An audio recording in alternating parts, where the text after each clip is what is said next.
Praise the lord.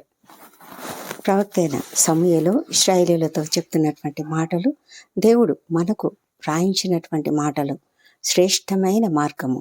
ఆయన మీ కొరకు చేసిన గొప్ప కార్యములను తలంచు. ఆయన చెప్తున్నాడు, ఆయన మీ కొరకు ఎన్ని గొప్ప కార్యములను చేశానో అది మీరు తలంచుకొని, మీరు యెహోవా యందు భయభక్తులు కలిగి నిష్కపటులై పూర్ణ హృదయంతో ఆయనను సేవించుట ఆవశ్యకము. ఈ మాట మరి మనము ధ్యానిద్దాం. ఎందుకంటే మనము సంవత్సరాంతంలో ఉన్నాం కదా. దేవుడు మనల్ని ఇంతవరకు కాచి రక్షించిన విధానాన్ని జ్ఞాపకం చేసుకుందాం. మన జీవితంలో జరిగిన ప్రతి పరిస్థితిలో ఆయన ఉన్నాడు.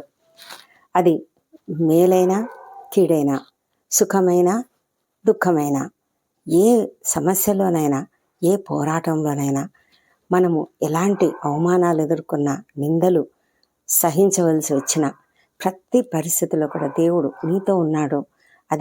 ఆ విషయాన్ని మీరు జ్ఞాపకం చేసుకోనండి, అర్థం చేసుకోనండి, గ్రహించండి, ఒకసారి ధ్యానించండి.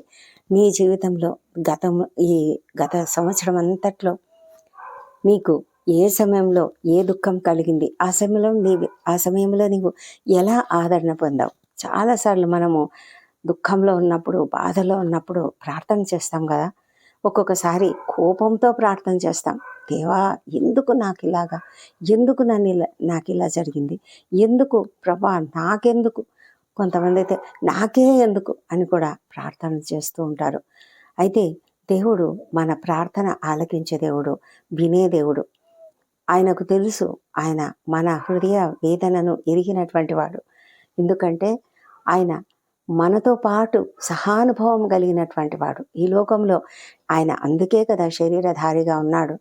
శరీరధారిగా ఉండి నీ జీవితంలో, నా జీవితంలో మనం ఎదుర్కొనే ప్రతి సమస్య, ఆ సమయంలో మనము పడే వేదన ఆయనకు తెలుసు.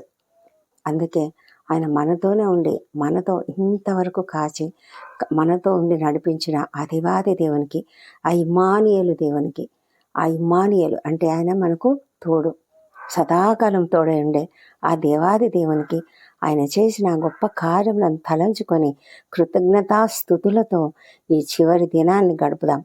ఈ చివరి దినంలో మనము ధ్యానముతో దేవుని సన్నిధిలో కృతజ్ఞతాస్తుతులు చెల్లిస్తూ గడుపుదాం. రాబోయే సంవత్సరం మనకు ఎంతో ఆనందకరంగా ఉండాలని, దీవెనకరంగా ఉండాలని, మీ అందరి జీవితంలో ఆ విధంగా ఉండాలని కోరుకుంటూ ప్రార్థనలు చేస్తూ ఉన్నాను. దేవుడు మీ అందరిని కూడా దీవించునుగాక. ఆమెన్. ఆమెన్.